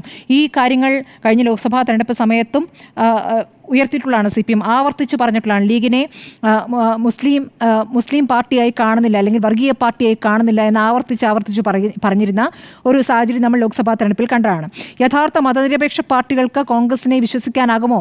ലീഗിനെ പോലുള്ള പാർട്ടികൾ ആലോചിക്കട്ടെ എന്ന് വീണ്ടും ഇപ്പോൾ തെരഞ്ഞെടുപ്പ് അടുക്കുമ്പോൾ പറയുകയാണ്. അതിനുശേഷം നടന്ന ആ കാലയളവ് കൂടി ഒന്ന് പരിശോധിക്കേണ്ടതുണ്ട്. ആ കാലയളവ് എന്ന് പറയുമ്പോൾ പാലക്കാട് ഉപതെരഞ്ഞെടുപ്പിൻ്റെ സമയത്തൊക്കെ വരുന്ന സമയത്ത് മുസ്ലിം ലീഗുമായി ബന്ധപ്പെട്ട് ലീഗിനകത്തേക്ക് SDP വരുന്നു, ജമാഅത്തെ ഇസ്ലാമിയുടെ സ്വാധീനം, അവരാണതിൽ കാര്യങ്ങൾ തീരുമാനിക്കുന്നത്, ഹൈജാക്ക് ചെയ്തിരിക്കുന്നു ലീഗിനെ ജമാഅത്തെ ഇസ്ലാമി എന്നതടക്കമുള്ള വിമർശനങ്ങൾ ഒരു വസ്തു ഉന്നയിച്ചിട്ടുണ്ട്. ഏത് ജനകീയ സമരങ്ങൾ ഇവിടെ കേരളത്തിൽ നടക്കുമ്പോൾ അതിൽ മുസ്ലിം ന്യൂനപക്ഷം പങ്കെടുക്കുന്ന സമരങ്ങൾ ആണെങ്കിൽ അതിനെ SDP ചാപ്പ കുത്താനുള്ള ശ്രമങ്ങൾ നടന്നിട്ടുണ്ട്. എനിക്കിപ്പോഴും ഓർമ്മയുണ്ട്, 2 വർഷം മുമ്പ് കോഴിക്കോട് അവിടെ ഒരു എന്താ പറയുക, മാലിന്യ സംസ്കരണ കേന്ദ്രത്തിനെതിരെ, ജനവാസ കേന്ദ്രത്തിലായിരുന്നു വലിയ സമരം. അതിൽ മുസ്ലിം ന്യൂനപക്ഷ പ്രദേശമാണ്. അവിടുത്തെ അമ്മമാരും കുട്ടികളും ഒക്കെ അടക്കം ആ സമരത്തിൽ നിൽക്കുമ്പോൾ അതിലെ അച്ഛന്മാരെയൊക്കെ പിടിച്ചു വലിച്ചു കൊണ്ടുപോകുമ്പോൾ ആ കുട്ടികൾ കരയുന്ന ദൃശ്യമടക്കം എനിക്ക് ഓർമ്മയുണ്ട്. ആ സമരത്തെയും അത് വർഗീയ കക്ഷികളുടെ സമരമാണ്, വർഗീയ സംഘടനയാണ് ആ സമരത്തിന് പിന്നിൽ എന്ന് പാർട്ടി സെക്രട്ടറി പറഞ്ഞ് ഞാൻ ഓർക്കുന്നു. അപ്പോൾ ഒരു സമരത്തിന് ആ തരത്തിലുള്ള ചാപ്പ കുത്തിക്കൊടുക്കുക, ഇപ്പോൾ അപ്പുറത്ത് മോദി പറയുന്നുണ്ടല്ലോ, വേഷം കണ്ടാൽ അറിയാം, ആ രൂപത്തിലുള്ള പ്രതികരണങ്ങൾ ഇവിടെയും CPM നേതാക്കൾ നടത്തിയിട്ടുണ്ട്. ഇതിവിടുത്തെ ന്യൂനപക്ഷം കണ്ടിട്ടുണ്ട് എന്നുള്ള കാര്യം യാഥാർത്ഥ്യമാണ്. ഇനി അപ്പുറത്ത് BJPക്കെതിരെ കേരളത്തിൽ കോൺഗ്രസ് വലിയ ശബ്ദമുയർത്തുന്നുണ്ടോ എന്ന് ചോദിച്ചാൽ ഇല്ല. കേരളത്തിലില്ല, ദേശീയ തലത്തിലുണ്ട്. കേരളത്തിൽ ഇപ്പോൾ കേന്ദ്രവുമായി ബന്ധപ്പെട്ട വിമർശനങ്ങൾ കോൺഗ്രസ് പറയാതിരിക്കുകയും കോൺഗ്രസിന് യഥാർത്ഥത്തിൽ ഇവിടെ ശത്രു CPM ആണ് എന്നുള്ളതുകൊണ്ട് കമ്മ്യൂണിസ്റ്റ് പാർട്ടിയെ അതിശക്തമായി വിമർശിക്കുകയും മറ്റേതങ്ങ് പറഞ്ഞു പോവുകയും ചെയ്യുന്ന രൂപത്തിലേക്ക് പലപ്പോഴും കണ്ടിട്ടുണ്ട്, പല വിഷയങ്ങളും കണ്ടിട്ടുണ്ട്. ശക്തമായി പ്രതികരിക്കേണ്ട ഘട്ടങ്ങളിലും പലപ്പോഴും പ്രതികരിച്ച് കണ്ടിട്ടില്ല. ഇനി CPM-നകത്തു നിന്ന് തന്നെയുള്ള വിമർശനങ്ങൾ നോക്കുകയാണെങ്കിൽ സമ്മേളന കാലയളവിൽ CPM-മായി ബന്ധപ്പെട്ട് അല്ലെങ്കിൽ സർക്കാരുമായി ബന്ധപ്പെട്ട് CPM ജില്ലാ സമ്മേളനങ്ങളിൽ ഒക്കെ ഉയർന്നിരിക്കുന്ന ഏറ്റവും പ്രധാനപ്പെട്ട വിമർശനം പോലീസിൽ RSSന്റെ സ്വാധീനം എന്നുള്ളതാണ്. പോലീസിനെ RSS കൈയടക്കിയിരിക്കുന്നു എന്നുള്ളതാണ്. മാത്രമല്ല എങ്ങനെയൊക്കെയാണ് ഇവിടെ BJP വേരുന്നത്, അതിൽ ശക്തമായ നടപടികൾ എടുത്തിട്ടുണ്ടോ എന്നുള്ളതാണ്. ADGP-യുമായി ബന്ധപ്പെട്ട് ADGP-യുടെ കാര്യത്തിൽ ശക്തമായ വിമർശനങ്ങൾ ഇവിടെ ഉയർന്നിട്ടും RSS കൂടിക്കാഴ്ചയുമായി ബന്ധപ്പെട്ട് പ്രതികരിക്കാൻ ഈ ഘട്ടത്തിലും മുഖ്യമന്ത്രി തയ്യാറായിട്ടില്ല. അതിനോട് എന്ത് സമീപനമാണ് ആ വിമർശനങ്ങൾ ഉയർന്ന ഘട്ടത്തിൽ അദ്ദേഹം എടുത്തിട്ടുള്ളത് എന്ന് നമുക്കറിയാവുന്നതാണ്. അപ്പുറത്ത് കേന്ദ്രം ഭരിക്കുന്നത് BJP ആകുമ്പോൾ നമുക്ക് ഇവിടെ ഭരണത്തിൽ പൂർണ്ണമായും CPM പ്രത്യയശാസ്ത്രത്തിൽ ഒരു ഭരണം സാധ്യമല്ല എന്ന് MV ഗോവിന്ദൻ ഈ സമ്മേളന കാലയളവിൽ നൽകുന്ന അഭിമുഖങ്ങളിലൊക്കെ പറയുന്നുണ്ട്. അത് ശരിയുമാണ്. ആ തരത്തിൽ കമ്മ്യൂണിസ്റ്റ് പ്രത്യയശാസ്ത്രം പൂർണ്ണമായി നടപ്പാക്കുന്ന ഒരു ഇടത് സർക്കാർ എന്നുള്ളത് നടക്കാത്തൊരു സ്വപ്നം തന്നെയാണ്. LDF സർക്കാർ ഭരിക്കുമ്പോൾ പൂർണ്ണമായും ആ ആശയങ്ങൾ മാത്രം നടപ്പാക്കാൻ സാധ്യമല്ലാത്ത അപ്രായോഗികമായ ഒരു സാഹചര്യം നമ്മുടെ മുന്നിലുണ്ട്. കാരണം കേന്ദ്രം ഭരിക്കുന്നത് BJP ആണ്. ഒരു ഫെഡറൽ സംവിധാനത്തിൽ അവർ നിർദ്ദേശിക്കുന്ന കാര്യങ്ങളിൽ അവരുടെ നയങ്ങൾ ചില കാര്യങ്ങളിലെങ്കിലും നടപ്പാക്കേണ്ടി വരും. ഉദാഹരണത്തിന് വിദ്യാഭ്യാസ നയം. ഇവിടെ കഴിയുന്നത്ര പ്രതിരോധങ്ങളൊക്കെ തീർക്കുന്നുണ്ടെങ്കിലും തമിഴ്നാടിൻ്റെ അത്രയില്ല. എന്നാൽ പോലും കഴിയുന്നത്ര ചെയ്യാൻ സാധിക്കുന്ന പോലെ ചെയ്യുന്നുണ്ട് എന്ന് പറയുന്നെങ്കിലും എല്ലാ കാര്യങ്ങളിലും അങ്ങനെ സാധ്യമല്ല എന്നുള്ളൊരു സാഹചര്യം നിൽക്കുന്നു. ഇപ്പോൾ ആരോഗ്യ കേന്ദ്രങ്ങളുടെ കാര്യത്തിലായാലും ഇപ്പോൾ അവരുടെ പേരുകളും അത് കൊടുത്തില്ലെങ്കിൽ ഇവിടെ സഹായം ഫണ്ട് വെട്ടിക്കുറയ്ക്കുന്ന നടപടികളൊക്കെ ഉണ്ടായിട്ടുണ്ട്. അപ്പോൾ ഇങ്ങനെയുള്ള വിട്ടുവീഴ്ചകൾ ചെയ്യേണ്ടി വരുന്ന പ്രായോഗികമായ ഒരു സംവിധാനത്തിലേക്ക് പൂർണ്ണമായും ഇടത് നിലപാടിൽ നിന്ന് വ്യത്യസ്തമായ ഒരു സമീപനത്തിലേക്കൊക്കെ പോകേണ്ടി വന്നിട്ടുണ്ട്. അപ്പോൾ അവിടെ വിട്ടുവീഴ്ചയാണല്ലോ, അത് പ്രായോഗികമായ വിട്ടുവീഴ്ചയാണല്ലോ. അപ്പോൾ BJPക്ക് മണ്ണൊരുക്കുന്നു കോൺഗ്രസ് എന്ന് പറയുമ്പോൾ ഈ ലോക്സഭാ തെരഞ്ഞെടുപ്പിന് ശേഷം നടന്ന നിയമസഭാ തെരഞ്ഞെടുപ്പുകളിൽ പലയിടത്തും ഈ പറഞ്ഞതുപോലെ കോൺഗ്രസ് അവർക്ക് ശക്തിയുണ്ട് എന്ന് കരുതുകയും ആ ശക്തിയില്ല എന്ന് തെളിയുകയും ചെയ്തിട്ടുണ്ട്. അവിടെ ഒരുമിച്ച് നിന്നിട്ടില്ല എന്നുള്ള പ്രശ്നം നിൽക്കുന്നു. ഇന്ത്യ മുന്നണി എന്ന രൂപത്തിൽ തന്നെയാണോ നിന്നിട്ടുള്ളതെന്ന ചോദ്യം അവിടെ നിൽക്കുന്നു. പക്ഷേ ഈ പറയുന്ന ഡൽഹി ഉദാഹരണം അദ്ദേഹം ഓരോ മണ്ഡലം കേന്ദ്രീകരിച്ചൊക്കെയാണ് കൃത്യമായി വിശദീകരിക്കുന്നത്. പക്ഷേ അതിനോട് വിയോജിപ്പുണ്ട്. കാരണം ഡൽഹിയിൽ കോൺഗ്രസിന് അവരുടെ അസ്തിത്വം തെളിയിക്കുക എന്നുള്ള ഒരു സാഹചര്യം ഉണ്ടായിരുന്നു. അത് ചെയ്തേ പറ്റുമായിരുന്നു. അവിടുത്തെ കോൺഗ്രസ് നേതൃത്വമായാലും അവിടുത്തെ ആം ആദ്മി പാർട്ടി നേതൃത്വമായാലും ആ സഹകരണത്തെ പൂർണ്ണമായും നിരാകരിക്കുന്നവരാണ്. അസ്തിത്വം തെളിഞ്ഞില്ല. അല്ല, അവർ വോട്ട് ഷെയർ കൂട്ടിയല്ലോ. അവരെ സംബന്ധിച്ച് അവിടെ രണ്ട് കൂട്ടരും, ആം ആദ്മി പാർട്ടിയാണ് ആദ്യം ആ കൂട്ട് തള്ളിയത്. ഞങ്ങൾ കോൺഗ്രസുമായി ചേരില്ല, ഞങ്ങൾ ഒറ്റയ്ക്കാണ് നിൽക്കുകയെന്ന് ആദ്യം പറഞ്ഞത് ആം ആദ്മി പാർട്ടിയാണ്. ഒരു ഘട്ടം വരെയും രാഹുൽ ഗാന്ധി ആ ഒരു ശ്രമം നടത്തിയിരുന്നു. പിന്നീട് അതിൽ നിന്ന് പിൻവാങ്ങുകയും ചെയ്തു. രാഹുൽ ഗാന്ധി പ്രചാരണത്തിലേക്ക് പോയത് പോലും അവസാനമാണല്ലോ. അപ്പോൾ അങ്ങനെയൊക്കെയുള്ള കാര്യങ്ങൾ അവിടെ നിൽക്കുന്നു. അത് ഡൽഹി മറ്റൊരു സാഹചര്യമാണ്. ഇനിയിപ്പോൾ ആം ആദ്മി പാർട്ടി ജയിക്കട്ടെ എന്നൊരു സമീപനം ഉണ്ടായിരുന്നെങ്കിൽ CPM അവിടെ മത്സരിക്കാൻ പാടില്ലായിരുന്നു. രണ്ടിടത്ത് മത്സരിച്ചിട്ടുണ്ടല്ലോ. അവിടെ CPM ഒന്നും അവിടെ ഒരു വലിയ പാർട്ടിയല്ല എന്ന് വേണമെങ്കിൽ പറയാം. പക്ഷേ ഒരു സമീപനമാണല്ലോ. ആ സമീപനം അവിടെ ഉണ്ടായിട്ടില്ലല്ലോ. അവിടെ BJPക്കെതിരെ ഒരുമിച്ച് നിൽക്കാമെന്നുള്ള സമീപനം. അവിടെ ഇപ്പോൾ സമാജ്വാദി പാർട്ടി ഒരു നിലപാടെടുത്തല്ലോ, തൃണമൂൽ കോൺഗ്രസ് ഒരു നിലപാടെടുത്തല്ലോ. അപ്പോൾ ആ നിലപാടിലേക്ക് എന്തുകൊണ്ടാണ് അവിടെ CPM-ന് വരാൻ പറ്റാതിരുന്നത്? അപ്പോൾ ഒരു വശത്ത് ആം ആദ്മി പാർട്ടി എന്നുള്ള പാർട്ടി യഥാർത്ഥത്തിൽ രാഷ്ട്രീയ നിലപാടില്ലാത്തൊരു പാർട്ടിയാണെന്നും BJP-യുടെ ഒരു B ടീമായി വന്ന ഒരു പാർട്ടിയാണ് എന്നുള്ളൊരു സമീപനം CPM-ന്റെ അത് യഥാർത്ഥ സമീപനമാണ്. അപ്പോൾ അങ്ങനെ ഒരു നിലപാട് അവിടെ ഉള്ളപ്പോൾ ആം ആദ്മി പാർട്ടി അല്ലേ ജയിക്കേണ്ടത് എന്ന് ഇപ്പോൾ പറയുന്നത് ഒരു വ്യാജമായ ഒരു ന്യായീകരണമായിട്ടാണ് എനിക്ക് തോന്നുന്നത്. ഒരുപക്ഷെ ഇതിൻ്റെ തുടർച്ച രണ്ടാമത്തെ ലേഖനത്തിൽ ഒരുപക്ഷെ കേരളത്തിലെ സാഹചര്യത്തിൽ എന്തൊക്കെ BJPക്കെതിരെ CPM ചെയ്തു എന്നത് വിശദീകരിക്കുമെന്ന് നമുക്ക് കരുതാം. പക്ഷേ ഈ ലേഖനത്തിൽ പൂർണ്ണമായും ദേശീയ സാഹചര്യം പറയുന്നു. കേരളത്തിൽ ഒരു കാര്യവും പറയാൻ അദ്ദേഹം സാധിച്ചിട്ടില്ല എന്ന് മാത്രമല്ല, ലീഗുമായി ബന്ധപ്പെട്ട പറയുന്നത് തെരഞ്ഞെടുപ്പ് അടുക്കുമ്പോഴുള്ളൊരു സമീപനമാണ്. ഇവിടുത്തെ ന്യൂനപക്ഷം അത് കൃത്യമായി മനസ്സിലാക്കുന്നു എന്നുള്ളതാണ്. ഇനി ക്രിസ്ത്യൻ ന്യൂനപക്ഷം ഒരു കാലത്ത് UDF-നൊപ്പം കൂടെ നിന്നു. അത് കേരള കോൺഗ്രസ് എന്നൊരു രാഷ്ട്രീയ പാർട്ടി മാത്രമല്ല. കേരള കോൺഗ്രസ് പോയത് തീർച്ചയായും പ്രായോഗികമായി കോൺഗ്രസിന് വലിയ തിരിച്ചടിയാണ്. അന്ന് ഐക്യത്തിൽ നിർത്താനും ഒരുമിച്ച് നിർത്താനും ഒക്കെ ഉണ്ടായിരുന്ന നേതാവ് ഇപ്പോഴില്ല, ഉമ്മൻചാണ്ടി എന്ന നേതാവ്. അതിൻ്റെ ഒരു വിടവ് ഉണ്ട് എന്നുള്ളത് ലീഗടക്കം തിരിച്ചറിയുന്ന സാഹചര്യം പല ഘട്ടങ്ങളിലും ഉണ്ടായിട്ടുള്ളതാണ്.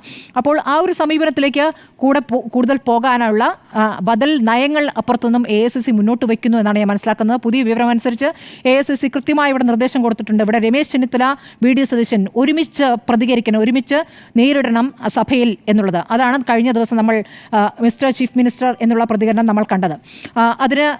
അതിന് പിണറായി വിജയൻ എണീറ്റ് നിന്ന് രമേശ് ചെന്നിത്തലയെ അവിടെ രോഷം കൊള്ളുമ്പോൾ അതിന് പ്രതിരോധം തീർക്കുന്നത് VD സതീശനാണെന്ന് നമ്മൾ കണ്ടതാണ്. പുറത്ത് ഏറ്റവും കൗതുകരമായ കാര്യം, ഒരു വലിയ ചുമതല തരൂരും നൽകുന്നുണ്ട്, നയരൂപീകരണം. അതായത് സർക്കാരിൻ്റെ പദ്ധതികളുമായി ബന്ധപ്പെട്ട സർക്കാരിനെ വിമർശിക്കേണ്ട കാര്യങ്ങളിൽ അതിന് നയം രൂപീകരിക്കേണ്ടത് ശശി തരൂരാണ്. കേരള സംസ്ഥാന സർക്കാരിൻ്റെ വികസനത്തെ പുകഴ്ത്തിയ തരൂരിനെ കൊണ്ട് തന്നെ അത് ചെയ്യിക്കുക എന്ന ഒരു കൃത്യമായ തീരുമാനം AICCക്കുണ്ട്. അത് എത്രത്തോളം നടപ്പാകുമെന്നുള്ളതാണ് ഇനി കാണേണ്ടത്. രണ്ടാമത്തെ ഫേസ്ബുക്ക് പോസ്റ്റിന് ഞാൻ അതിൻ്റെ ഒരു തുടക്കമായിട്ടാണ് കാണുന്നത്. 42,000 സംരംഭങ്ങൾ പൂട്ടിപ്പോയി എന്നുള്ള പത്രവാർത്ത ഷെയർ ചെയ്തുകൊണ്ട് തരൂർ നടത്തിയിരിക്കുന്നു. അപ്പോൾ അപ്പുറത്തും ബദൽ മാർഗങ്ങൾ നടന്നുകൊണ്ടിരിക്കുന്നു. പക്ഷേ BJP ആര് പ്രതിരോധിക്കുന്നു നോക്കുമ്പോൾ പ്രായോഗികമായി അതാത് സാഹചര്യങ്ങളിൽ നിന്നുകൊണ്ട് ഉള്ള സമീപനം ബുദ്ധിപരമായി രാഷ്ട്രീയമായൊക്കെയാണ് ഇവർ നടത്തിക്കൊണ്ടിരിക്കുന്നത്. ഇത് ഈ സമ്മേളനത്തിലെ ഒരു പ്രധാനപ്പെട്ട സമീപനമായിരിക്കും അല്ലേ? BJPക്ക് മണ്ണൊരുക്കുന്ന കോൺഗ്രസ് എന്നുള്ള കാര്യത്തിൽ ഊന്നിക്കൊണ്ട് ഈ സമ്മേളനത്തിൽ കൂടുതൽ ചർച്ചകൾ നടക്കുമെന്ന് തന്നെയാണ് ഞാൻ കരുതുന്നത്. സുജയ, ബദലിൽ തർക്കം തുടങ്ങി വെച്ചല്ലോ. ഇപ്പോൾ മുഖ്യമന്ത്രി പിണറായി വിജയന്റെ ലേഖനത്തെക്കുറിച്ച് നിലപാട് അറിയിച്ചുകൊണ്ട് പിണറായി വിജയൻ എഴുതിയിരിക്കുന്ന ലേഖനം അതിന്റെ ആദ്യ ഭാഗമാണ്. അവസാനിക്കുന്നില്ല എന്ന് പറഞ്ഞുകൊണ്ടാണ്, തുടരുമെന്നല്ല, അവസാനിക്കാത്തത് കോൺഗ്രസിനെതിരായ ഒരു പോരാട്ടമാണ്. കൃത്യമായി തന്നെ എന്താണ് കോൺഗ്രസിന്റെ ഇന്ത്യയിലെ പ്രസക്തി എന്താണ് എന്ന് ദേശീയ രാഷ്ട്രീയ സാഹചര്യം പറയാൻ അദ്ദേഹം ശ്രമിച്ചിരിക്കുന്നത് കേരളത്തിൽ ഇരുന്നുകൊണ്ടാണ്. കാരണം കേരളത്തിൽ മാത്രമായി CPIM ഇപ്പോൾ ഒതുങ്ങിയിരിക്കുകയാണല്ലോ. അപ്പോൾ കേരളത്തിൽ ഇരുന്നുകൊണ്ട് അദ്ദേഹം ദേശീയ സാഹചര്യത്തെ വിലയിരുത്തുകയാണ്. ദേശീയ തലത്തിൽ കോൺഗ്രസ് ഒരു പ്രധാനപ്പെട്ട ശക്തിയായി തുടരും എന്ന് പ്രതീക്ഷിച്ചിരിക്കുമ്പോൾ കോൺഗ്രസിന് എത്രത്തോളം ശക്തിയുണ്ട് എന്ന് കോൺഗ്രസിന്റെ ദൗർബല്യങ്ങളിലൂടെ കടന്നുപോയാണ് ഈ ലേഖനത്തിൽ വ്യക്തമാക്കിയിരിക്കുന്നതെന്നാണ് ഞാൻ മനസ്സിലാക്കിയത്. അതായത് BJP വളരണം എന്നുണ്ടെങ്കിൽ കേരളത്തിൽ CPIM-ഉം കോൺഗ്രസും തളരണം. ലീഗിൻ്റെതായ കോട്ടകൾ നിലനിർത്താൻ കഴിയും. അവിടേക്കായിരിക്കില്ല BJP കടന്നു കയറുക. അപ്പോൾ സ്വാഭാവികമായും CPIM-ന്റെയും CPI-യുടെയും കോൺഗ്രസിന്റെയും കേരള കോൺഗ്രസുകളുടെയും ഒക്കെ ശക്തി കേന്ദ്രങ്ങളിലേക്ക് കടന്നു കയറിയാലല്ലേ ഇപ്പോൾ സീറ്റില്ലാത്ത ഒരു പാർട്ടിക്ക് സീറ്റ് ഉണ്ടാക്കിയെടുക്കാൻ കഴിയുകയുള്ളൂ. അപ്പോൾ അതിനായി കോൺഗ്രസ് മനഃപൂർവ്വം ഇവിടെയും ഡൽഹിയിൽ നമ്മൾ കണ്ടതുപോലെ ഡൽഹിയിൽ BJPക്ക് അധികാരത്തിലേക്ക് വരുന്നതിന് 48 സീറ്റ് നേടുന്നതിന് തോറ്റുകൊടുത്തതുപോലെ ഇവിടെ കോൺഗ്രസ് BJPക്കായി തോറ്റുകൊടുക്കാൻ പോകുന്നു എന്ന ഒരു പ്രതീതി ജനിപ്പിക്കാനാണ് മുഖ്യമന്ത്രി പിണറായി വിജയൻ ഈ ലേഖനത്തിലൂടെ ശ്രമിച്ചിരിക്കുന്നത് എന്നതാണ് വ്യക്തമായിരിക്കുന്നത്. അതൊരു ടാക്ടിക്സ് പ്ലേ ചെയ്യുന്ന ഒരു ക്ലിയർ പൊളിറ്റീഷ്യൻ്റെ ഒരു ബുദ്ധി അദ്ദേഹം അതിൽ പ്രയോഗിച്ചിരിക്കുകയാണ്. കോൺഗ്രസ് ഇതിൽ ഭയചകിതരാകേണ്ട കാര്യമൊന്നുമില്ല. കാരണം ഒരിക്കലും കോൺഗ്രസ് BJPക്ക് വിട്ടുകൊടുക്കാൻ പോകുന്നില്ല, അല്ലെങ്കിൽ കോൺഗ്രസ് BJPയോട് മൃദു സമീപനമാണ് എടുക്കുന്നത് എന്നൊന്നും കേരളത്തിലെ ജനങ്ങൾ വിശ്വസിക്കില്ല. കാരണം BJPയുടെ മുദ്രാവാക്യം തന്നെ കോൺഗ്രസ് മുക്ത ഭാരതമാണ്. അപ്പോൾ പിന്നെ കേരളത്തിൽ മറ്റൊരു സ്റ്റാൻഡ് എടുക്കുകയും കോൺഗ്രസുമായി ചങ്ങാത്തം കൂടുകയും BJP ചെയ്യും എന്ന് കരുതുക വയ്യ.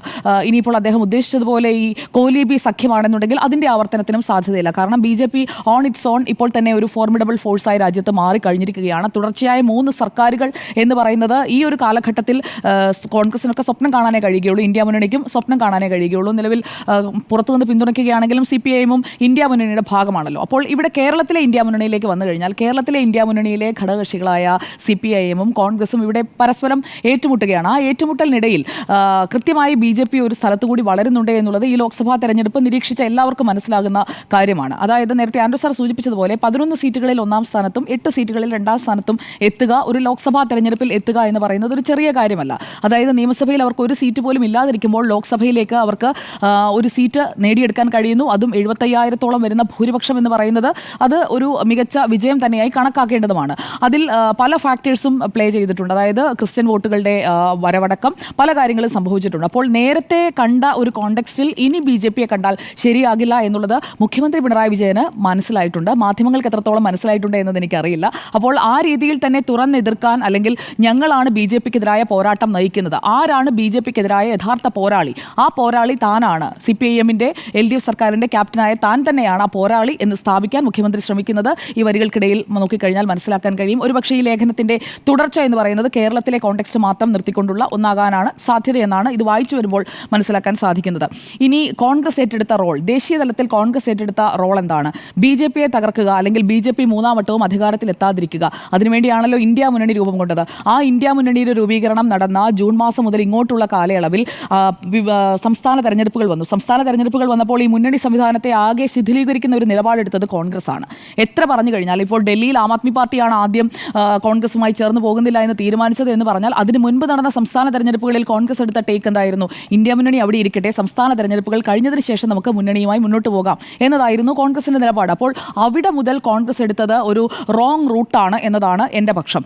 അതിൽ അങ്ങനെയുള്ള റൂട്ട് എടുക്കുന്ന, അതായത് സ്വന്തം താല്പര്യത്തിന് വേണ്ടി വളരെ സെൽഫിഷായുള്ളൊരു മോട്ടീവ് മറ്റ് സംസ്ഥാനങ്ങളിലെടുത്ത് ആ മോട്ടീവ് എടുത്ത ഇടങ്ങളിൽ തോറ്റുപോയി എന്നുള്ളതൊരു കാര്യം. അങ്ങനെ ഒരു സെൽഫിഷായ മോട്ടീവുള്ള കോൺഗ്രസിനെ ലീഗൊക്കെ എങ്ങനെ ട്രസ്റ്റ് ചെയ്യുന്നു എന്ന് മുഖ്യമന്ത്രി പിണറായി വിജയൻ ചോദിച്ചതിൽ ഞാൻ ഒരു തെറ്റും കാണുന്നില്ല. അദ്ദേഹം ചോദിച്ച അല്ലെങ്കിൽ അദ്ദേഹം എഴുതിയിരിക്കുന്ന ലേഖനത്തിലെ വാചകം യഥാർത്ഥ മതനിരപേക്ഷ പാർട്ടികൾക്ക് കോൺഗ്രസിനെ വിശ്വസിക്കാനാകുമോ? മുസ്ലിം ലീഗ് പോലുള്ള പാർട്ടികൾ ആലോചിക്കട്ടെ. മുസ്ലിം ലീഗ് പോലുള്ള എന്ന് അദ്ദേഹം വെറുതെ പോലുള്ള കൂട്ടിച്ചേർത്തതാണ്. മുസ്ലിം ലീഗിനോട് തന്നെയാണ് ആ വാചകം എഴുതി വെച്ചിരിക്കുന്നത്. അപ്പോൾ ലീഗിന് ഇടതുപക്ഷത്തേക്ക് വരുന്നതിന് ഞങ്ങൾക്ക് ബുദ്ധിമുട്ടില്ല എന്നത് എം വി ഗോവിന്ദൻ നേരത്തെ പറഞ്ഞതാണ്. യഥാർത്ഥ ജനാധിപത്യ പാർട്ടിയാണ് ലീഗ് എന്നതും കഴിഞ്ഞ ലോക്സഭാ തെരഞ്ഞെടുപ്പ് കാലത്ത് എം വി ഗോവിന്ദൻ പറഞ്ഞതാണ്. അപ്പോൾ മുഖ്യമന്ത്രി പിണറായി വിജയനും അക്കാര്യത്തിൽ എതിരഭിപ്രായമില്ല. മൂന്നാം തവണയും പ്രതിപക്ഷത്തിരിക്കാൻ പോകുന്ന ഒരു മുന്നണിയിൽ UDF-ൽ തുടരണോ അതോ ഇപ്പുറത്തേക്ക് വരണോ എന്നത് ലീഗിന്റെ ചോയ്സാണ്. ആ ചോയ്സ് ലീഗ് എടുക്കട്ടെ എന്നുള്ള ഒരു ഓപ്പണായിട്ടിട്ടിരിക്കുന്ന ഒരു തോട്ടായി നമുക്കതിനെ കാണാം. അത് ലീഗ് സ്വീകരിക്കണോ വേണ്ടയോ എന്നുള്ളത് ആ പാർട്ടിയുടെ കാര്യമാണ്.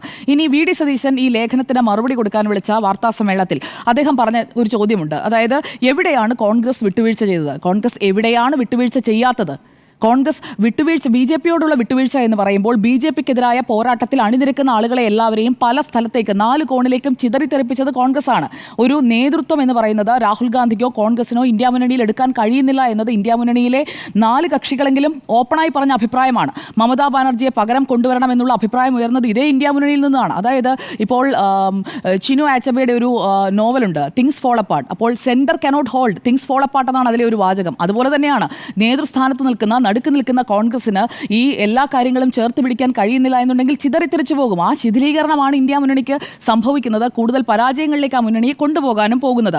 അപ്പോൾ കോൺഗ്രസ് വിട്ടുവീഴ്ച ചെയ്യേണ്ട കാര്യങ്ങളിൽ കോൺഗ്രസ് കൃത്യമായി വിട്ടുവീഴ്ച ചെയ്യണമായിരുന്നു. ഇവിടെ വിട്ടുവീഴ്ച ചെയ്തിട്ടില്ല എന്ന് പറയുമ്പോൾ അതും ശരിയാണ്. കാരണം വിട്ടുവീഴ്ച ചെയ്യാത്തത് കൊണ്ടാണല്ലോ നേതൃസ്ഥാനം ഞങ്ങൾക്ക് തന്നെ വേണം.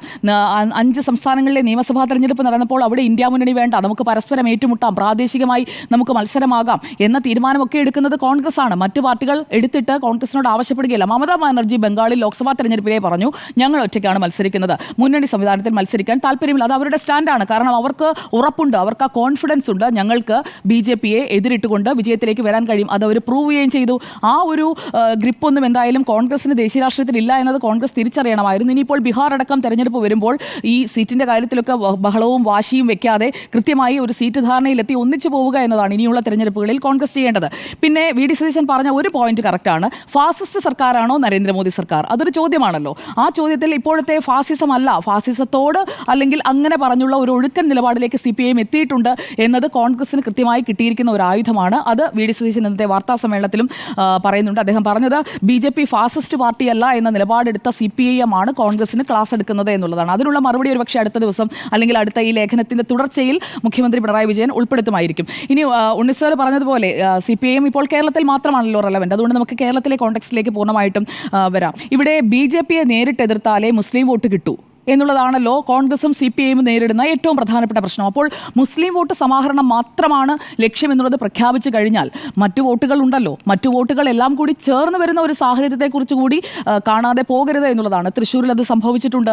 ഹിന്ദു വോട്ടുകളുടെ ഏകീകരണം സംഭവിക്കില്ല എന്ന് ആരാണ് കരുതുന്നത്?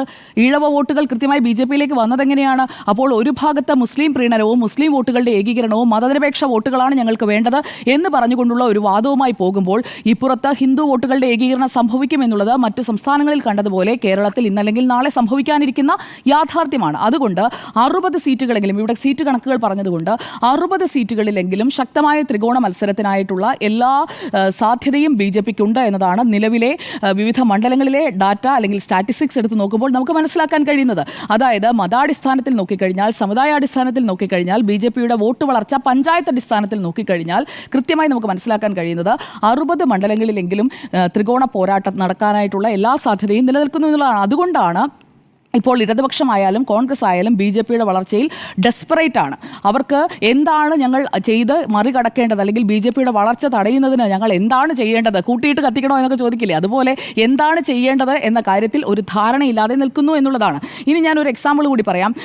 ബംഗാളിലെ നന്ദിഗ്രാം ഓർമ്മയുണ്ടല്ലോ, CPIM-ന്റെ വാട്ടർലൂ ആയിരുന്നു. അപ്പോൾ ആ നന്ദിഗ്രാം പിന്നീട് തൃണമൂൽ കോട്ടയായി മാറുന്നതാണ് നമ്മൾ കാണുന്നത്. ഇപ്പോൾ ഈ നന്ദിഗ്രാമിലെ നന്ദവനം കാർഷിക കോർപ്പറേഷനിലേക്ക് ഒരു തെരഞ്ഞെടുപ്പ് നടന്നിരുന്നു ഈ അടുത്ത ദിവസമാണ്. അതിൽ മുഴുവൻ സീറ്റും BJP ആണ് തൂത്തുവാരിയിരിക്കുന്നത്. അപ്പോൾ ബംഗാളിൽ BJPക്ക് ഭരണത്തിലേക്ക് പോകുന്നതിന് അധികകാലം വേണ്ടിവരില്ല. കൃത്യമായി മമതാ ബാനർജിക്ക് ശേഷം ഇനി CPIM-നോ അല്ലെങ്കിൽ കോൺഗ്രസിനോ അവിടെ എന്തെങ്കിലും ചലനം ഉണ്ടാക്കാൻ സാധിക്കുമോ? അവിടെ CPIM വാനിഷ്ഡായി കഴിഞ്ഞിരിക്കുന്നു. ഇവിടെ ഈ ലേഖനത്തിൽ ത്രിപുരയെക്കുറിച്ച് പറയുന്നുണ്ട്. ത്രിപുരയിൽ കോൺഗ്രസിന് ഒന്നുമില്ല എന്ന് പറയുമ്പോൾ CPIM എവിടെയാണ് നിൽക്കുന്നത് എന്നതുകൂടി അദ്ദേഹം ആ ലേഖനത്തിൽ എഴുതിയിട്ടില്ല എങ്കിൽ പോലും അത് ജനങ്ങൾ ചിന്തിക്കും. ഈ ലേഖനം വായിക്കുന്ന ജനങ്ങൾ ത്രിപുരയിലെ CPIM എവിടെ പോയി എന്നുള്ളത് ചിന്തിക്കും. ഇവിടെ ഈ നന്ദാവനം കാർഷിക കോർപ്പറേഷനിലേക്ക് നടന്ന ഈ തെരഞ്ഞെടുപ്പിൽ അതിൽ പഴയ തൃണമൂലിന്റെ സിംഹം സുവേന്ദു അധികാരിയാണ് കൊണ്ടുവന്ന് ഇപ്പുറത്ത് ഭരണം പിടിക്കുന്നതിലേക്കുള്ള നീക്കങ്ങൾ നടത്തിക്കൊണ്ടിരിക്കുന്നത്. അപ്പോൾ നന്ദാവനം എന്ന് പറയുന്നത് ഒരു സൂചനയാണ്. ആ രീതിയിൽ കേരളത്തിലെ മണ്ഡലങ്ങളിലും ഇപ്പോൾ AICCയുടെ ഈ പോരാട്ടം കടുപ്പിക്കുന്നു എന്നുള്ളത് അത് ഞാനും വായിച്ചിരുന്നു. എനിക്കൊന്ന് മനോരമയിലായിരുന്നു, ഞാനും വായിച്ചിരുന്നു. അപ്പോൾ അതിൽ ഈ നിയമസഭയിൽ ചെന്നിത്തലയും സതീശനും ഒന്നിച്ച് സർക്കാരിനെതിരായ ഡബിൾ പഞ്ചോടുകൂടിയുള്ള പോരാട്ടം നയിക്കണം എന്നാണ് പറഞ്ഞിരിക്കുന്നത്. പക്ഷേ അവിടെ ഒരു ചോദ്യമുണ്ടല്ലോ, who is the boss? Mister chief minister എന്ന് പറഞ്ഞ് രമേശ് ചെന്നിത്തല വിളിച്ചത് എന്തിനാ? ഞാനാണ് ബോസ് എന്ന് സതീശൻ എന്ന പ്രതിപക്ഷ നേതാവ് മുൻനിരയിലിരുന്നാലും ഞാനാണ് ഇവിടെ അധികാരി എന്ന് കാണിക്കുന്നതിന് വേണ്ടിയുള്ള ഒരു നീക്കമായി തന്നെയാണ്. അപ്പോൾ രമേശ് ചെന്നിത്തല ഇനി പതുങ്ങി നിൽക്കില്ല എന്നുള്ളത് കുറേ കാലമായി നമ്മൾ കണ്ടുകൊണ്ടിരിക്കുകയാണ്. അപ്പോൾ അത് കോൺഗ്രസിനെ എവിടെ കൊണ്ടുചെന്നെത്തിക്കും എന്നുള്ളത് ഒരു പ്രശ്നമായി തന്നെ അവിടെ നിൽക്കുകയാണ്. അപ്പോൾ ആശാ വർക്കർമാർക്കായി ഒരുമിച്ച് പോരാടിയതുപോലെ ഒന്നിച്ചുള്ള പോരാട്ടത്തിന് ഹൈക്കമാൻഡ് പറഞ്ഞിട്ടുണ്ട്. പക്ഷേ കോൺഗ്രസ് ആണ് പാർട്ടി. കോൺഗ്രസിലെ നേതാക്കൾക്ക് എല്ലാവർക്കും ഈ അധികാരമോഹമുണ്ട്. അതുകൊണ്ട് ഹു ഈസ് ദ ബോസ് എന്ന ചോദ്യം അവിടെ നിൽക്കും. അപ്പോൾ ഇപ്പുറത്ത് പിണറായി വിജയൻ കൃത്യമായി I am the boss, I am the leader എന്ന് പറയുന്നുണ്ട്. He's the leader, he's the boss എന്ന പാർട്ടിയും പറയുന്നുണ്ട്. അപ്പോൾ അവിടെ അഡ്വാൻറ്റേജ് ഗോസ് ടു CPIM എന്നതാണ് നിലവിലെ സ്റ്റാറ്റസ്. എന്തായാലും ഈ വിഷയത്തിൽ ബദലിൽ തർക്കമുണ്ട് എന്നുള്ളത് വ്യക്തമായി കഴിഞ്ഞു. പ്രതികരണങ്ങൾ വന്നു കഴിഞ്ഞു. ഈ തർക്കം കൂടുതൽ തുടരാനാണ് സാധ്യത. മറുഭാഗത്ത് BJPയെ ഒരു മുഖ്യ ശത്രുവായി കണ്ടു കഴിഞ്ഞിരിക്കുന്നു കേരളത്തിൽ എന്നുള്ളതും നല്ല കാര്യമാണ്. ബദലിൽ തർക്കമോ എന്നതായിരുന്നു ചോദ്യം. യെസ് എന്നാണ് 4 പേരും ഒരുപോലെ അഭിപ്രായപ്പെട്ടിരിക്കുന്നത്.